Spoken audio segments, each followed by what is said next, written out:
Hi, I'm Rick Anthony, and welcome to the Someone You Should Know podcast, the podcast that focuses on musicians, authors, and interesting people. We like to say we're making a difference one artist at a time. So sit back, have a cold one, and get ready to meet someone you should know. I had the honor of seeing today's guest perform last December at a wonderful Toys for Tots fundraising concert. The band is Bonfire, and they pay tribute to one of the greatest rock and roll bands of all time, AC/DC. From that band, lead singer Jim Hillegonds joins me. Jim, welcome. How you doing, Rick? I'm excited to have you on the show since the first time I saw you guys on stage, man. You guys really took control of the stage that evening, and it was a wonderful night of music and a wonderful fundraiser for the Toys for Tots group, and the fine folks over at Avenue 912 did a wonderful job getting everything squared away. First question I got to ask for you, Jim, is playing the role of Brian Johnson on stage has got to have its challenges, especially vocally. His style is quite different from any other musician. How long does it take for you to recover from a gig vocally? Well, back in the day, it used to take me a couple days to recover, but now it's probably a good full day. It's probably a good full day before my voice is really, I'm able to talk right. I can understand, too, because when he gets in that range, because it is a very unique range. I'll never forget when I was doing character voices at the radio network many, many years ago. When I would strain my voice, I would oftentimes, have to, get some lemon water or something like that to calm my vocal cords down. Is there a particular technique you use? Believe it or not, I just go for it. I've read so many different things about what other vocalists do to either do pre-warm up or. In fact, well, I'm trying to think, who was it? The singer from Great White, I read that he warms up 2 hours before a show. Yeah, Jack Russell, yeah, I've heard that also. Yeah, Jack and I have had a conversation many years ago. Let's talk about the members of Bonfire here. Can you give us kind of the rundown of who's in the band? So currently we have on lead guitar, Peyton Walter. He's our newest member. And we also have Scott Hicks, more of a recent member that just joined us back in June. He's on bass. I have two Craigs. I call them Craig Squared because they're both Scottish and they're both named Craig. And Craig Cutler, our drummer, and Craig Brooks on the bagpipes. And then I have Dylan Grant on rhythm guitar. He's probably my longest running band member other than myself in the band. Right. Several members of this band really grabbed the fans' attentions. First off, Peyton Walter does an incredible job in the role of Angus Young. That's one thing. The fact that when he joined the band, he was only 17 years old. How did you find this incredible teen guitarist?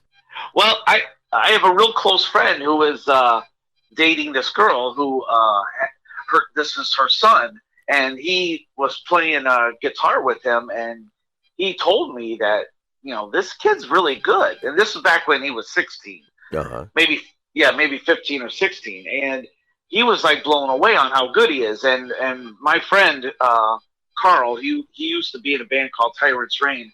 I really respect his opinion, and to know if he says that, then there's something good about this kid. So then we saw that he had a TikTok of him doing the Star Spangled Banner at his high school's basketball game as the like pre-game. like the Jimi Hendrix style, right? Kind of Jimi Hendrix, but he did it his own way. But it was a very good rendition. It was awesome. It sounded really cool. He did his own way. But the thing that impressed me was he had 385,000 views. There's not that many people who could do that, especially any of these local bands in the area. We don't even get 1,000 to 2,000 views, let alone 385,000.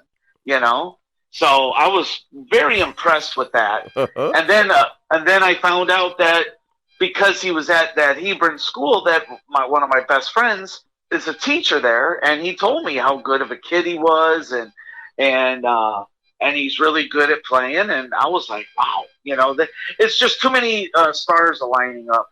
Right, absolutely. And he joined the band when he was 17 years old. And I think it probably might be the only time you'd ever hear someone not being able to make a band practice because they have homework. Right, yeah. So, yeah. Yep. And not to knock all the musicians. We're all getting older and stuff, including myself. I'm the oldest in the band, but it gets kind of rough, and I don't even know how a lot of these bands, do it with, because we all have families, jobs, and stuff, and in fact, at my age, both my daughters are out of the nest, and so I have a lot more freedom, but there's still people who have kids at home and stuff, and I miss the days that you could just say, hey, let's have band practice tonight, and everyone show up. Right, absolutely.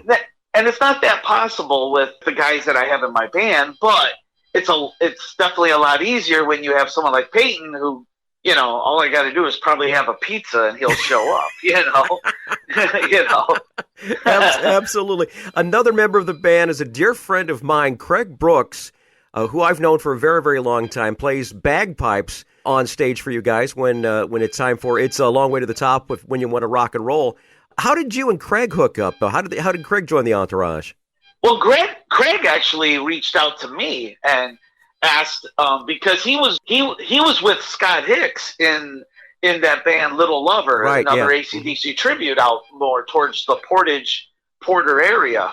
Craig reached out to me and said, hey, would you like to have bagpipes, for one of your shows? And I was like, sure. So then when he comes and he's friendly, his wife is great, and we're just like, and he obviously he sees that, this is not, we're serious about our music, we're serious about our playing, we're serious about the putting on the show like we're supposed to. We're easygoing, fun people, and he just fell right into us. So, and all of a sudden I was just like, hey, can you do this? Can you do that? Can you do? All of a sudden he's in the band. Yep. So, no, I thought was amazing is when he performed on stage with you guys back in December, his entourage, the way he was dressed and everything with his kilt and everything, yeah, he kind of stole the show a little bit there for a while. Which is fine. That's what I want, because Bob, so like, I don't know if you know, or if many fans know, but even though AC/DC came from Australia, back in the day, the guys, Angus and Malcolm, were born in Scotland as well as Bon Scott. They were all born in Scotland, and that was at the time when England was paying families to go to Australia so that they could build the economy up, and they were giving jobs out. Just like back in the day when our steel mills went up over here. Right. Yeah. So but they all migrated from Scotland to Australia. So having that Scottish background and then having the bagpipes, it was very necessary to have it for this band. Awesome. Including, and now that he's the third member, because Dylan's also Scottish and has family over there, so it's kind of funny that we have these Scottish guys, in the band, and it's a better tribute to me. It's more honor towards someone like Bon Scott. So do you have some haggis backstage at the gigs or what? No. What did it? Now that you said that, if Craig hears this, he might be bringing that. So. Well, you've got a big gig coming up on February the 18th, Saturday night, Hobart Art Theater, celebrating 23 loud years of rock in the Chicagoland and Northwest Indiana region. Can you tell us what listeners can expect when they plunk their money down and see the gig on the 18th? Well, it's just going to be a full production show. We have our video wall, my wall of Marshalls for the heavy, loud sound, because that's one thing I make sure that we are is loud. AC/DC's loud, we're loud. That's just the way it goes. Sorry to say, but that's it. But also we have our Hell's Bell. We have our cannons that we launch. And we have Rosie. And then Rosie, of course, big Rosie. Hopefully I can get Big Rosie back in that building. So, but yeah. Now the Hobart Art Theater is a great venue. I really and truly love it. We've seen a lot of shows there. Shane's done a great job. Shane Evans at the Hobart Art Theater has done a wonderful job of making that a great concert venue, and so many great acts coming to the Hobart area too. So it's nice to play a nice venue in the local area like the Hobart Art Theater. Right. Oh yeah, definitely. I love that place. We started back in 2000. Obviously, we're 23. The band's been going for 23 years, and that was a 20-year anniversary to and I don't like saying anniversary, but it is. It was the 20th. We started because it was the 20th anniversary of Bon Scott's death. So we were really we were just really supposed to tribute Bon Scott and AC/DC. That was our main purpose when we formed this band.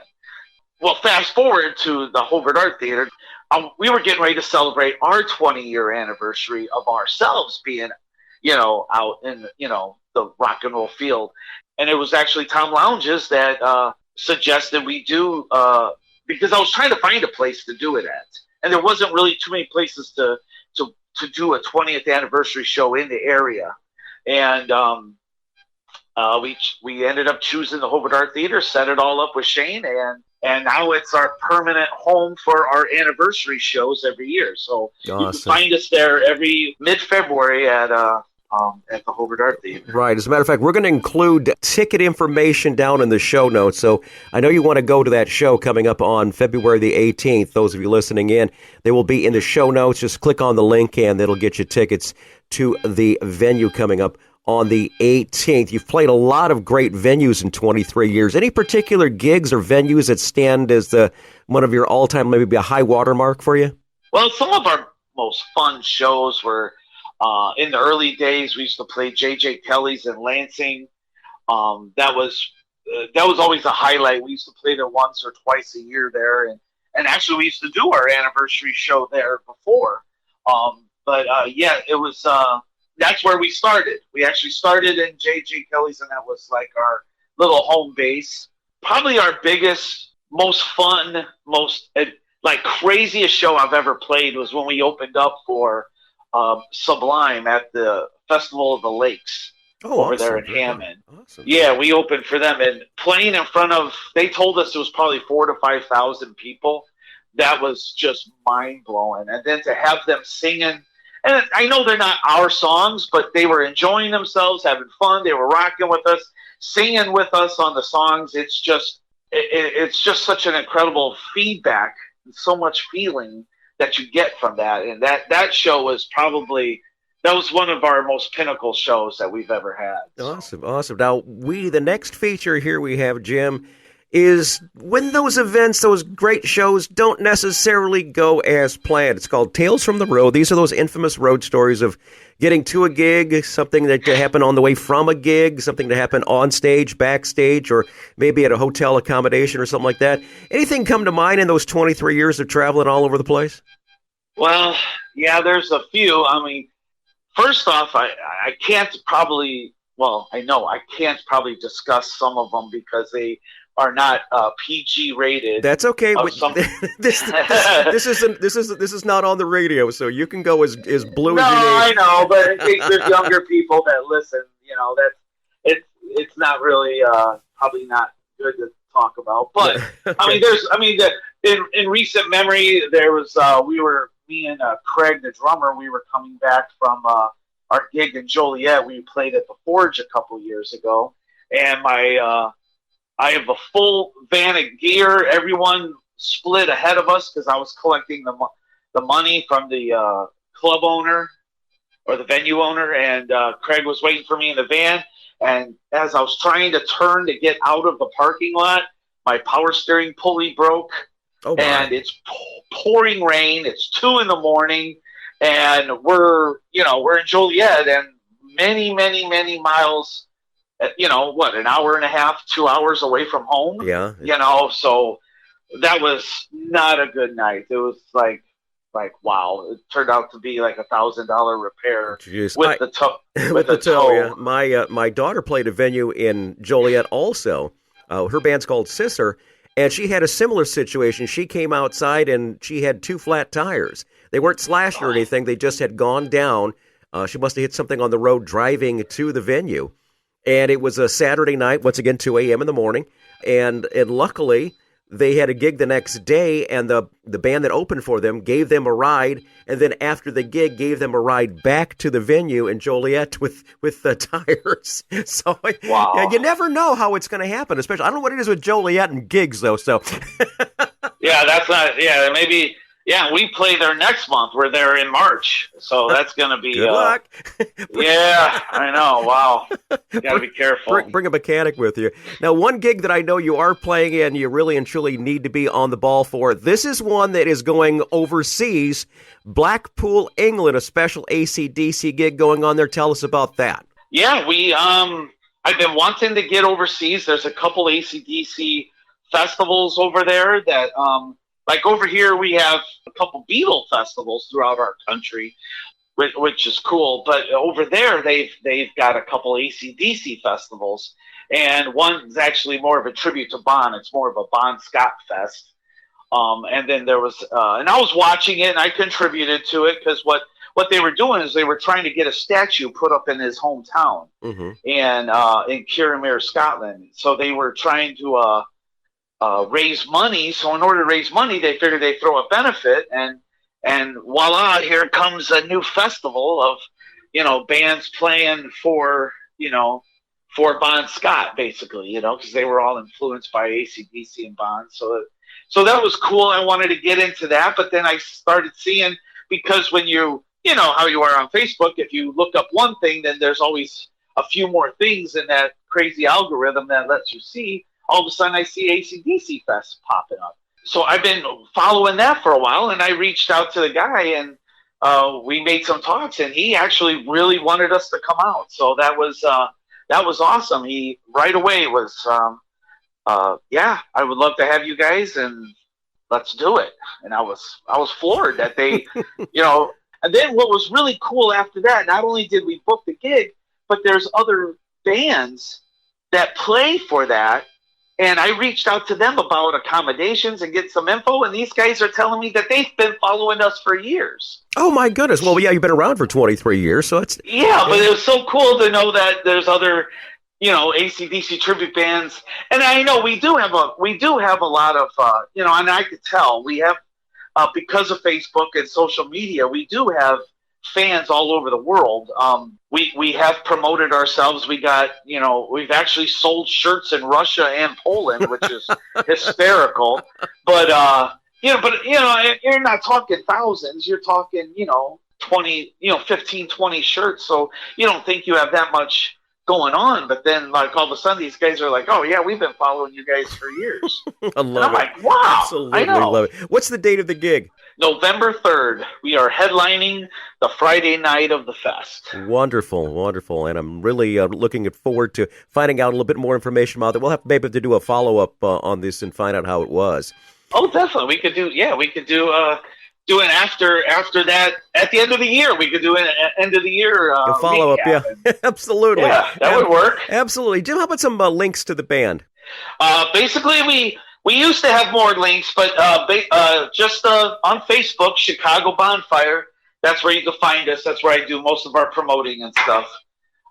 We do have a YouTube channel, but it's not really, I just started really getting that going. I kind of blew it off for years because I get way more activity on Facebook. Okay. And I think that's mainly because, our demographic is more of the older, we got older people that like us. The range is really 35 to 65. Oh, yeah. So those are the people that follow Facebook. They're not the TikTokers and stuff, and the Instagram so much. But with Peyton in the band, he's pushing that now. He's doing the TikToks and the Facebook Reels and stuff. What I'll do is I'll find Peyton's links, and what I'll do is I'll include those in the show notes also. By the way, Peyton's a great guy, too. I really and truly love the kid, and that's one of the reasons why we wanted to do this show. And we'll definitely make our point to come out and see you the 18th or so. Come out and see you that night. Any closing thoughts, Jim, that we should know about the band that we haven't talked about already? No, we're just a fun band. I mean, just everyone is going to have a good time. We play all the hits. We play some deep cuts. We got some crazy stuff built up for the year. And, we're just not just a band standing there playing. We put on the full show. You were talking about me, like Brian Johnson. I mean, I sound like Bon Scott. I look like Brian Johnson up on stage. I do my best Brian Johnson. Peyton runs around wearing the schoolboy outfit. I mean, we put on the full show. Right, exactly. And even more production. And then you got the Bells, you've got the Rosie, you've got the Cannons, you've got Craig Brooks and his bagpipes. It's a fun gig. Well, yeah, it is. And no matter what, I mean, it's not like you're paying $5. You're going to sit in a bar and watch a band just play, or whatever. We're putting on a show for you. Oh, absolutely. So it's not just the music. You're going to have fun no matter what. Absolutely. I recommend everyone get tickets. Hobart Art Theater, Saturday night, February the 18th. It is the 23rd celebration of this band rocking the area, and I highly recommend you get it. Jim, thanks so much for being a guest on the show. I've been looking forward to this for quite a while. Yeah, thank you. Thank you for asking me. It was great. It's great meeting you also at the Toys for Tots. Hi, this is Rick Anthony, thanking you again for listening to this episode of Someone You Should Know. Now, if you're an aspiring musician or an established musician that's looking for a little exposure, I invite you to drop us a line at someoneyoushouldknowpodcast@gmail.com. That's someoneyoushouldknowpodcast@gmail.com. Also, I invite you to tell a friend about the Someone You Should Know podcast. I thank you for tuning in this time, and I invite you to check us out next time on the Someone You Should Know podcast, because you never know who's going to show up. Until next time, remember, God loves you, and so do I.